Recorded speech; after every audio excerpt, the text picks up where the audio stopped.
My son said, "You're too bitter to be around the baby." So I bitterly canceled his $300 Kelvin's tuition fund. He's bitter too, now. I stepped into the backyard, where lanterns glowed soft against dusk. Crystals hung from tree limbs, and smooth river stones were arranged in concentric circles. Around me stood wide-eyed guests, influencers in flowing linen, faces lit by candles and gentle music. They had called it a healing circle for energy rebalance, a ceremony for new life, for my grandson's future. I stood just inside the inner ring, clutching my shawl, heart slow and steady. Nathan stepped forward and picked up a silver microphone. He cleared his throat, glancing at the baby's crib a few feet away, framed by candles. "We gather tonight for family unity," he began, voice calm. Then he paused, looked at me, and lowered his tone so the daylights would hear. "You're too bitter to be around the baby. Your voice sours the air, your history haunts every room." A hush dropped. The mic trembled in his hand. I opened my mouth to speak, to tell him how hard I loved him, but no sound came. He leaned forward, reasons dangling in the spaces between words. "We love you, but we need peace." That phrase stung like salt. Before I could absorb it, he flung the microphone toward me. It struck my forehead with a thud. In that moment, I realized not all wounds are meant to hide. Pain blossomed instantly. I staggered, fingers touching warm trickles of blood. The mic clattered to the stone path.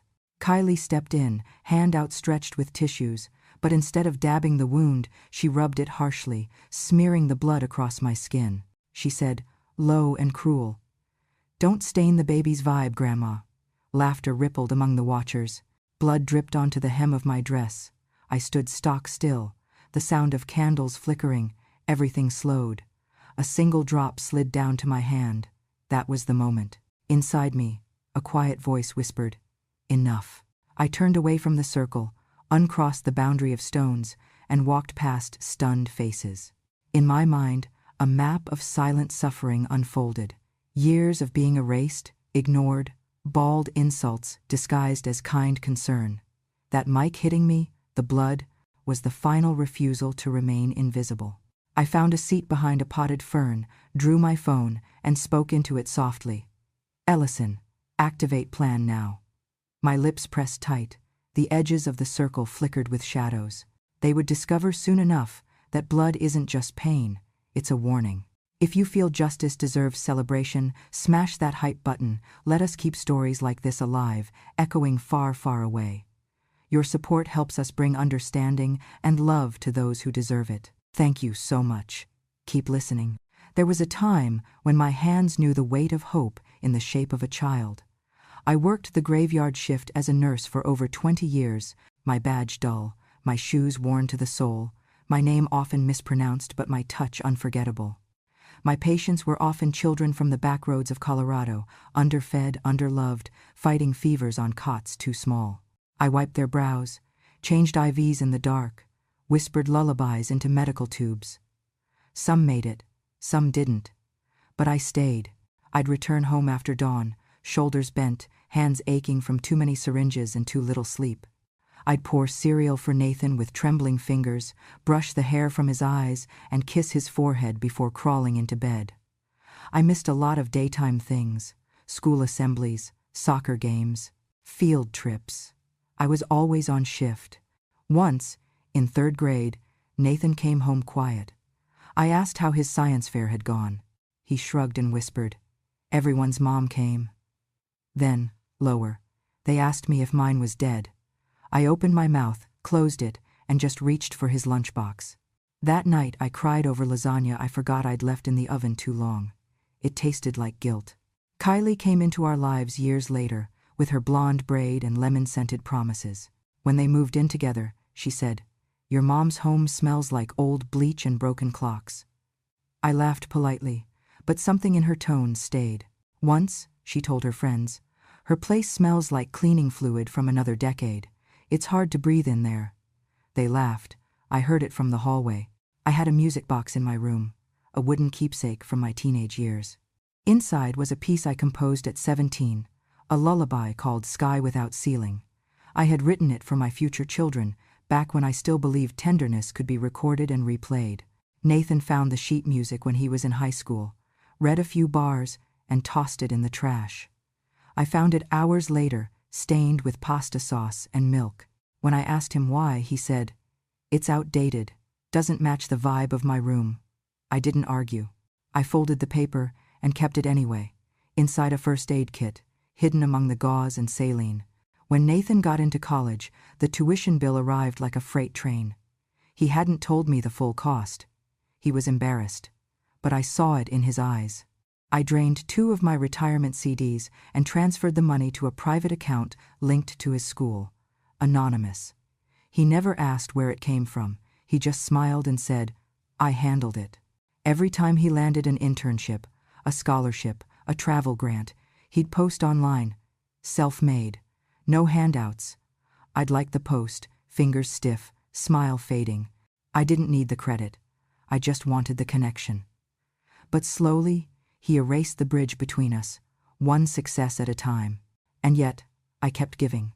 Birthday checks, loan repayments I never asked for, groceries dropped off during pandemic lockdowns. I'd text, "Do you need masks?" and get a thumbs-up emoji in reply. The distance grew not in miles, but in meaning. My home, once full of crayon drawings and late-night cocoa, became a place they visited only when they needed a quiet weekend out of the city. When they brought the baby, they wiped surfaces twice. Kylie once whispered to the infant, "Don't touch anything, sweetie. Grandma's place is dusty." I remembered when Nathan was 6 and had pneumonia. I slept upright beside his bed for 4 nights, counting his breaths. I spoon-fed him broth and wiped his nose with my shirt when tissues ran out. Back then, my scent was safety. Now, it was a warning. One Thanksgiving, Kylie brought gluten-free stuffing and told me, "We'll eat only what we bring, just to be safe." She meant from me. She didn't say it aloud. She didn't need to. I wasn't invited to their gender reveal. I saw it on Instagram, smoke cannons, a perfectly framed backyard, matching outfits. A stranger commented, "Where's the grandma?" Kylie replied, "She's not into parties." I was at home that day, with a lemon cake cooling on the counter, blue and pink balloons taped to my ceiling. No one came, but I endured. I endured because love had taught me how to serve in silence. Because in nursing, in motherhood, you often give more than you get. But there's a difference between sacrifice and being dismissed. Sometimes I wonder what might have happened if I had said no earlier. No to the gaslighting, no to being erased gently, no to silence. But back then, I still believed they would see me, eventually. Eventually came later than I thought. And when that microphone struck my forehead, the blunt metal of Nathan's indifference drawing blood from my skin, I knew the past couldn't be rewritten. But the future? That was mine to design. I was moved that day to the quiet room, a small chamber at the very end of the hallway, its walls thin, its light dim, its door incapable of silence. The soft hum of conversation, laughter, footsteps echoed through the plaster, penetrating every syllable I wished were mine. I lay on the narrow bed, hearing the distant rattle of silverware, the flutter of napkins, the polite greetings of guests in the living room. Earlier, I had walked past the family room and noticed the change. The photographs lining the shelves had been replaced. Gone were the pictures of me blowing out birthday candles, of me hugging Nathan at Christmas, of me seated at Thanksgiving with his first plate. Instead, the framed walls held only Nathan, Kylie, and Noah, smiling in curated poses under perfect lighting.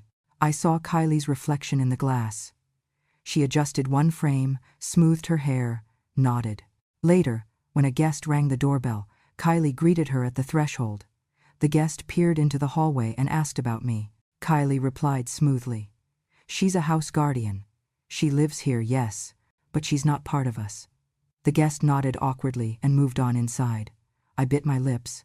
The words, "not part of us," echoed in my soul. That evening, I heard a whisper behind the walls. Noah's small voice. "Why Grandma isn't in the family pictures?" Kylie, from another room, answered, "She doesn't fit our brand now, sweetie." I froze, clinging to silence.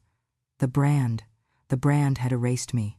When I mustered the courage, I went to the corner, the hall closet turned makeshift storage, and saw boxes of my belongings.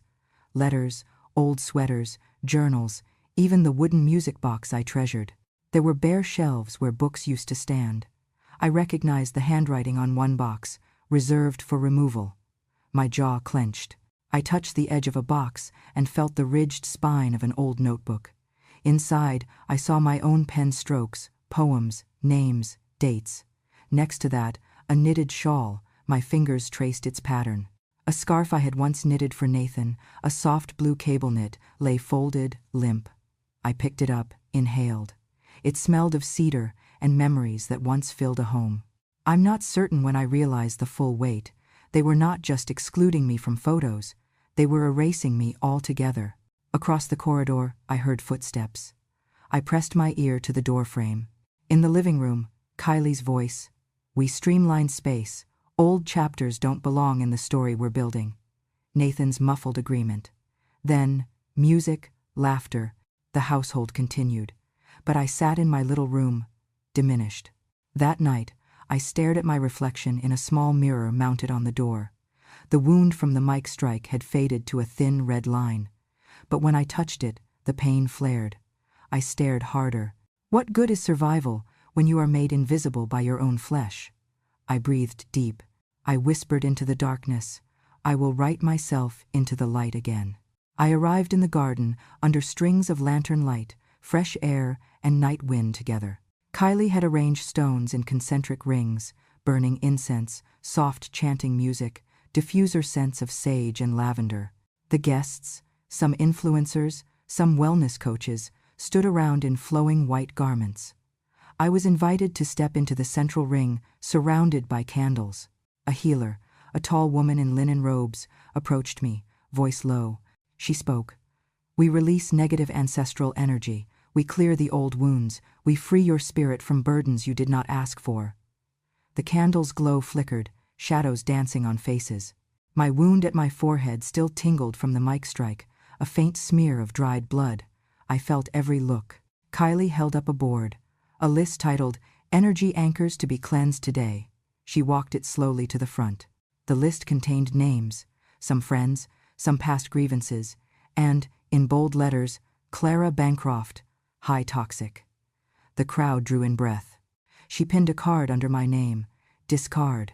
Whispers snaked through the circle. Nathan stepped forward, raising his voice. From now on, only supervised visits.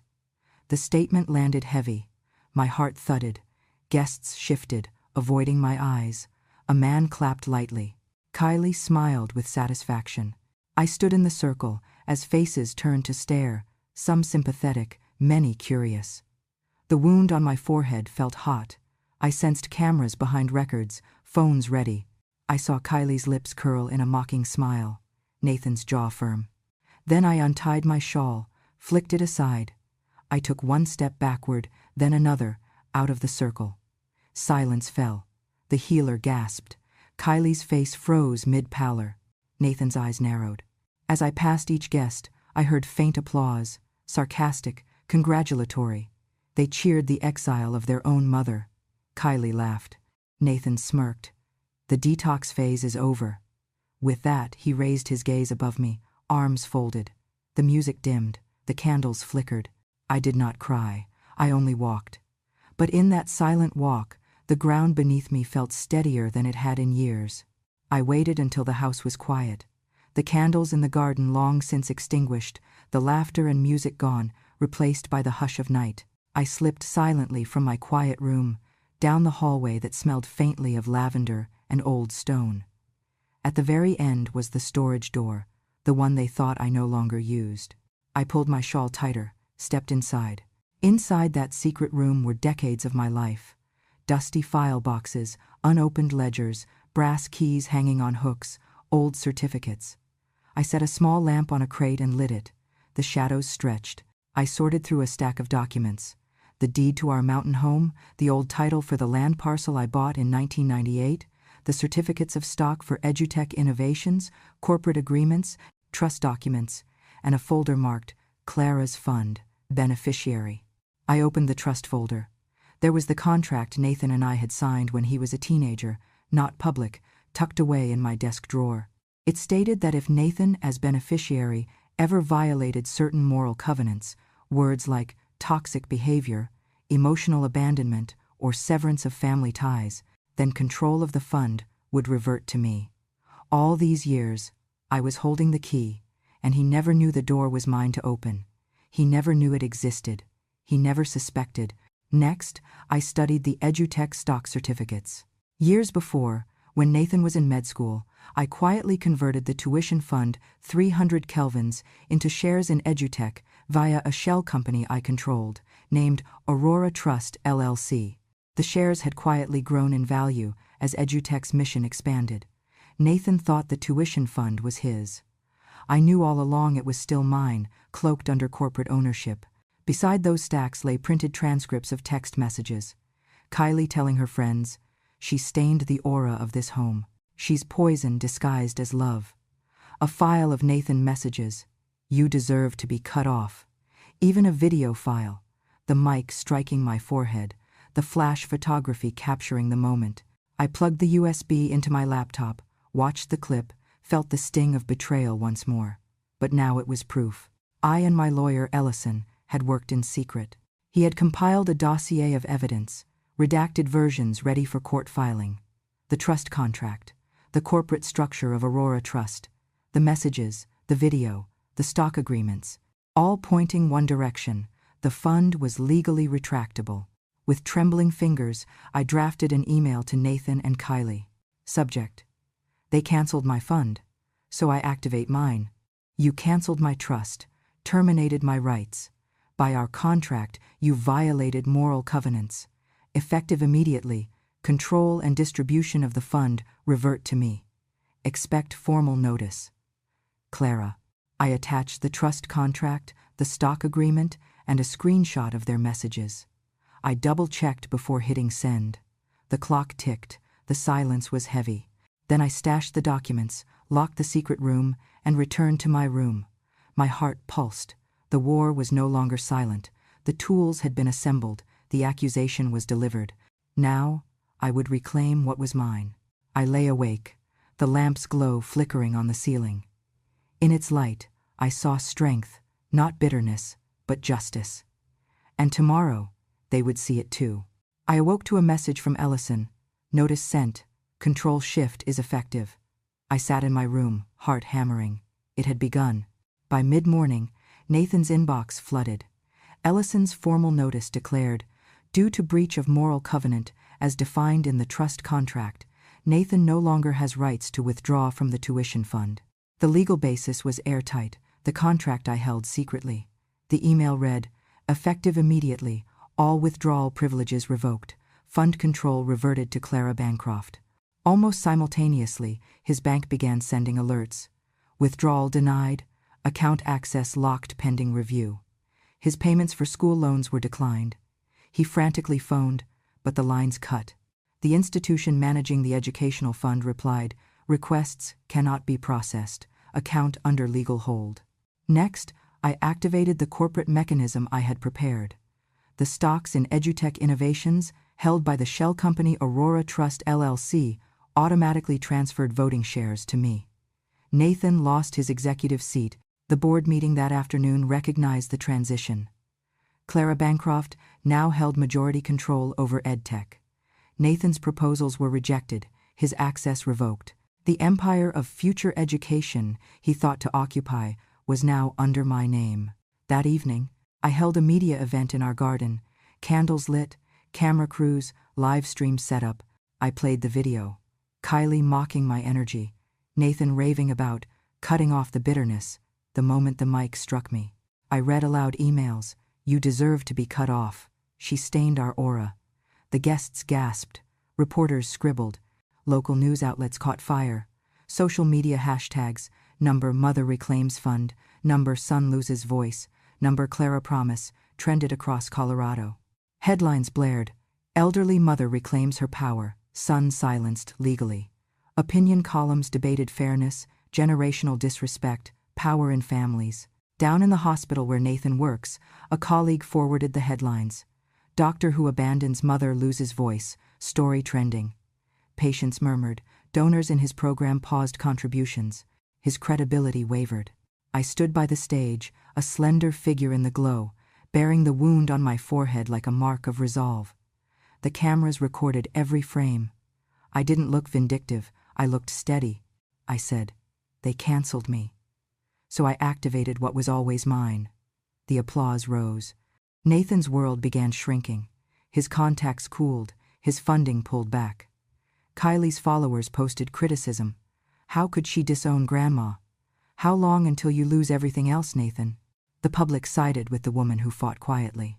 That night, I walked through my halls they once tried to erase me from. In the darkness, I smiled. I had reclaimed not just a fund, but voice, dignity, and legacy. I did not sleep. Rain tapped at the windows all night, a steady drumbeat against my thoughts. Around midnight, I heard a knock, soft but insistent. I rose, walked through dim halls, opened the door. There stood Nathan, drenched umbrella collapsed in one hand, eyes red, coat heavy with water. Lightning flashed behind him. He swallowed. He said, voice trembling, "Mom, I didn't know. I'm sorry. Can we restore the fund? Please, I'll do anything." His breath curled in the cold air. I stood there, in the doorway, the scar on my forehead visible in the porch light. I did not invite him in. I looked at him, silent, for long seconds. Then I said, "You meant every word when you canceled me." The rain coursed down his collar. Behind him, little Noah appeared, in pajamas, clutching a stuffed bear. He squinted through the darkness. "They say Grandma is bitter," he said in a small voice. "I say she is strong." I felt the weight of that moment press on Nathan's face. Inside, Kylie's voice broke over a live stream. She had turned on her phone. "Mom, I was blinded by optics and fear. I'm sorry," she said with tears welling. Her apology played across screens. Simultaneously, messages and video copies were flooding Instagram, clips of Kylie mocking me, telling friends I stained the aura. Comments poured in, "Ungrateful daughter, mother reclaimed dignity." The court of public opinion had turned. Nathan's phone lit with calls. One was from the hospital administration. His voice crackled. "Dr. Bancroft, we've received complaints regarding your ethics. We may have to review your contract." Another from a client, "I'm withdrawing funding until scandal clears." His empire, built on appearance, reputation, was unspooling. I closed the door behind me and invited them into the living room. Water dripped from Nathan's shoes onto the rug. I gestured to a chair. He, Saturday Kylie, stood by the archway, teary, shoulders slumped. I spoke calmly. "The fund is no longer yours to ask about. Effective immediately, it will be renamed Clara Promise Fund, and it will serve children who have no voice, no access, no promise. Noah, as my first beneficiary, you will receive the first scholarship from it." I paused, letting the words settle in the room. "You asked to restore the fund. I restore nothing to you. I redirect it to others." Nathan opened his mouth to argue, but Noah tugged at his sleeve, whispered, "Daddy, stop." That moment echoed louder than any verbal fight. Kylie sobbed. "I never meant to hurt you." Her voice cracked under the weight of her own exposure, but the world had seen her cruelty now. Her brand, her followers, her curated image, all turned. Nathan bowed his head, his posture small. He realized that every act, every word, every cancellation had consequences. The calls came again. Kylie's live stream ended with a final tearful, "I lost my mirror when I lost respect for you." The crowd outside, behind windows, clicked shutters. He rose and faced me. "Mom, I want to rebuild. Please, let me help manage the scholarships." I shook my head. "No, Nathan, you need to rebuild yourself first. This fund is not your lifeline, it is mine now." Noah moved to me, slipped his hand into mine. His presence quieted the tension. Nathan looked between us, regret and loss mingling in his eyes. Kylie backed away. The thunder rolled, the rain fell harder. I walked past them to the window, gazed out at the garden drenched in silver. I felt the air clear, as though a storm had passed inside me. In that night's silence, Clara Promise Fund was no longer an idea, it was living truth. I had not humiliated them, I had held them accountable.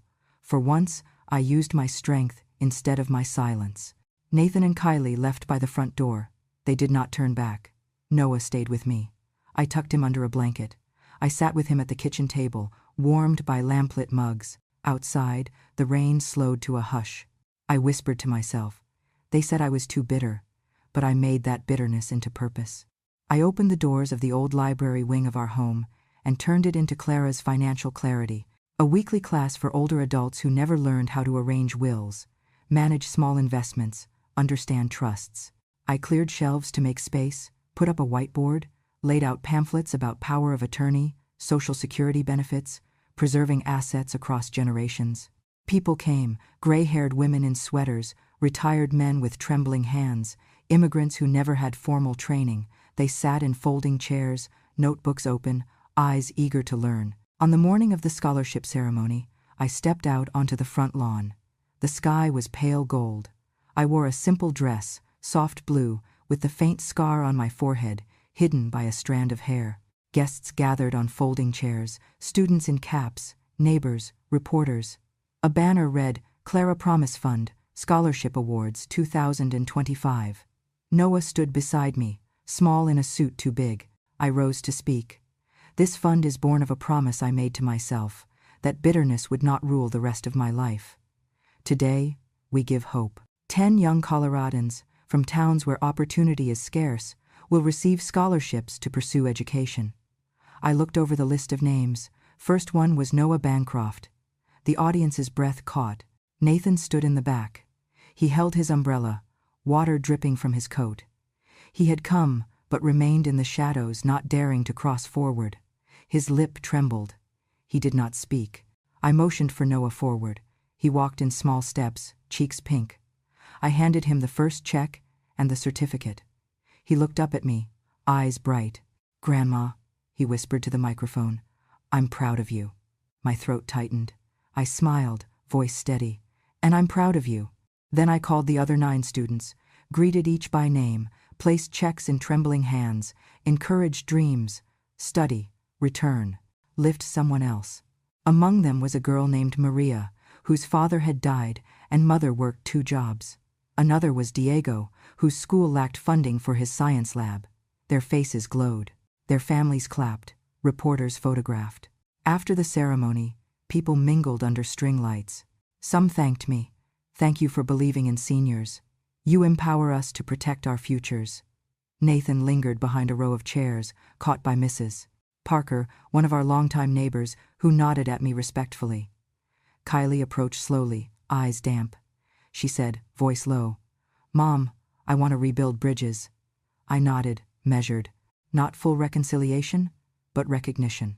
Later, in the gathering dusk, Noah and I walked to the huge window of the main hall. The last light of day poured through glass panes, casting golden beams across the floor. I placed his hand in mine. He tilted his head. "Grandma, you turned your pain into power." I felt tears burn the surface of my eyes. I whispered, scarcely louder than wind. They said I was bitter.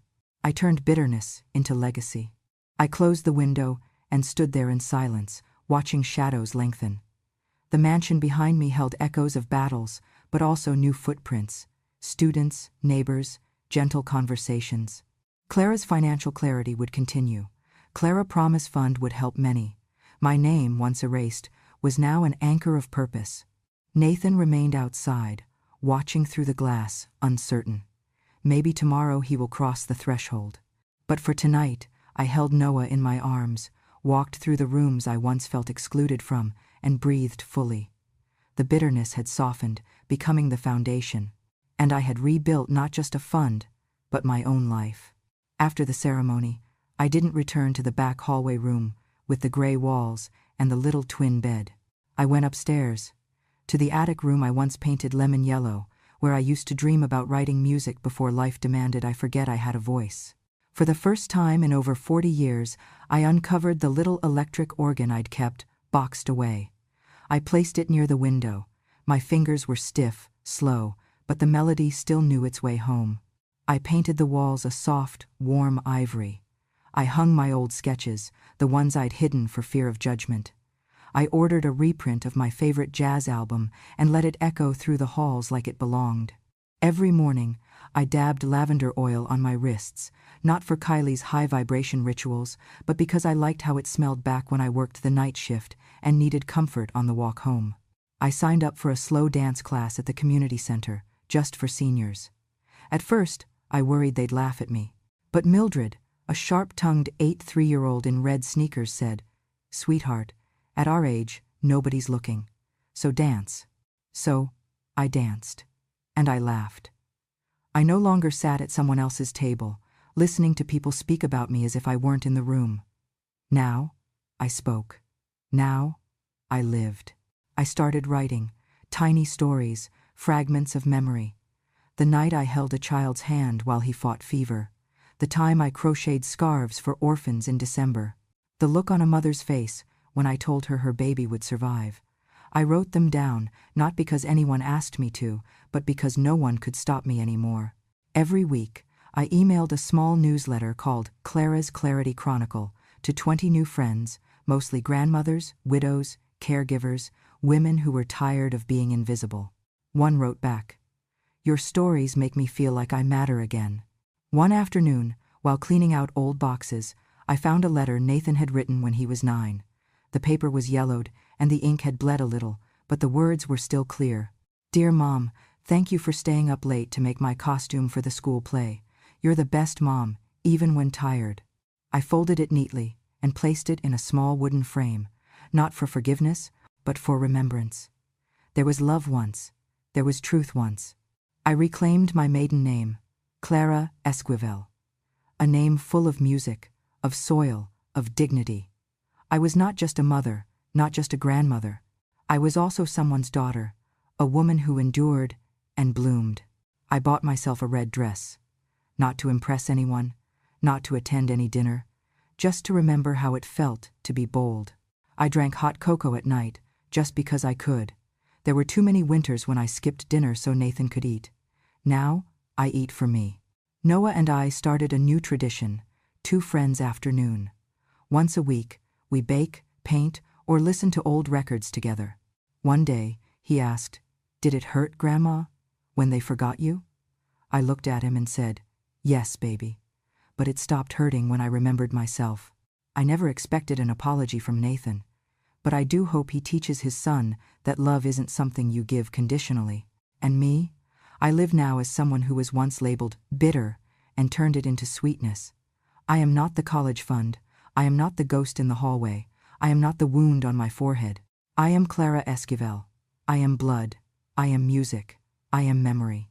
And now, I am mine. The days after the scholarship ceremony passed like a slow current, calm, steady, rebuilding. But inside me, something deeper was shifting. I had spent so long being the mother, being the provider, being the silent strength. But now, a new emotion began to press through the cracks. The possibility of belonging, the possibility of love, not conditional or transactional, but simple and real. One morning I awoke to birdsong and soft Colorado sunlight spilling in through the windows.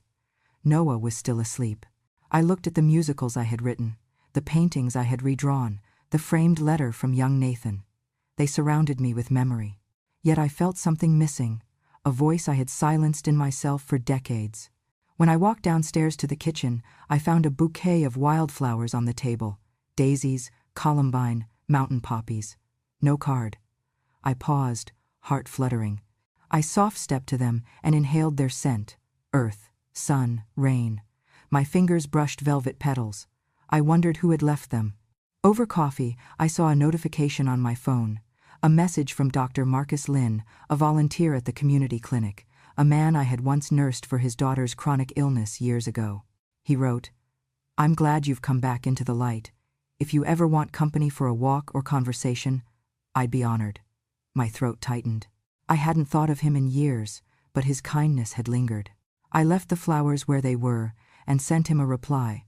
I'd like that very much. Weeks passed. We met in a little park near my home.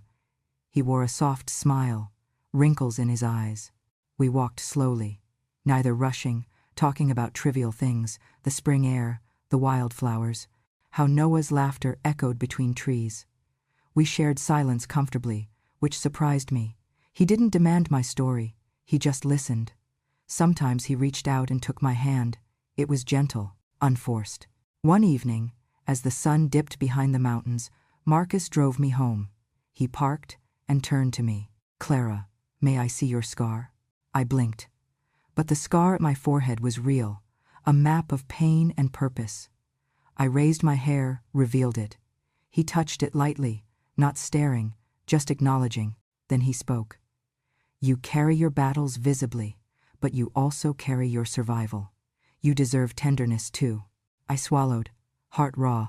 That evening, I lay awake in my room, with paintings, music, scholarship plans around me, and a new feeling warmed my chest.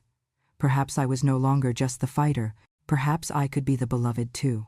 The next few days, Marcus started visiting regularly, sometimes to bring a pot of soup, other times to sit quietly in my living room.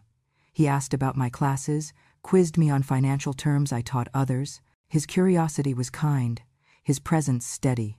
One late afternoon, we walked up to the veranda. The sky turned rose and gold. He stopped, looked at me, and gently said, "I want you to know, you are not alone." My eyes stung. I leaned my head on his shoulder. In that moment, I let the walls between us settle. I let something new grow. I told him about the mic hitting me, the wound, the scholarship, the fund. I told him of the times I watched others love easily while I learned love through silence and sacrifice. He listened. He didn't interrupt. He didn't recoil. On a clear night, under a sky heavy with stars, Marcus and I walked along a path lit by lanterns. He paused and said softly, "May I kiss you?" My heart thundered. I nodded. His lips were careful, gentle, respectful. The world slipped away for a moment. No scandals, no legacy, no past wrongs, only two souls recognizing something precious between scars. I didn't sleep that night. I sat by the window, moonlight brushing my face. I remembered the years I refused to ask for more from life. I remembered the nights when even a wish felt too bold. And now here I was, letting myself be seen in a new way. The next day, I taught my class, Clara's Financial Clarity. I looked out at the faces of older women, many resigned, many hopeful. I felt strength in me I hadn't known. I realized that love does not erase strength, it amplifies it. Later that afternoon, Noah came in, shining with pride. He held a card. It read, "To Grandma, who shines bright." He jumped into my arms. I smelled glue, crayons, childhood. I kissed his cheek, and when Marcus came to greet us, Noah grabbed his hand and waved. Grandma's new friend. Nathan stood watching us through the glass, guarded and unsure. But he saw that I had more than power now. I had joy. One evening, after dinner, Marcus brought me a small wooden music box. He wound it. It played "Sky Without Ceiling," the lullaby I composed long ago. Tears blurred my vision. He leaned forward. "You deserve every note you ever wrote." I closed my eyes and let that truth sink in. In the months that followed, our relationship grew in its own quiet way. We did not shout love. We built it in silence, kindness, daily presence. He never demanded I erase my past. He held my scars with respect. I walked around my home one day, touching walls I painted, glancing at certificates I earned, breathing in the letters and photos I reinstalled. I thought of Nathan, of Kylie, of Noah, of Marcus. My life was no longer a ledger of borrowed recognition. It was my own. That night, I sat by the big window, gazing out at a sky filled with stars. I whispered, "You said I was bitter, but I turned bitterness into legacy, and now, into love." And with that whisper, I closed my eyes and felt something bright open inside me. A life reborn, with possibility. If this story moved you, if it reminded you that silence remembers and that justice can bloom even from old scars, then I invite you to stay a while. Subscribe to Grandma True Stories for more true tales of dignity, betrayal, and quiet revenge told by the women who lived them. Because when a grandma speaks, the world listens. Until next time, take care of your elders and never underestimate the quiet ones.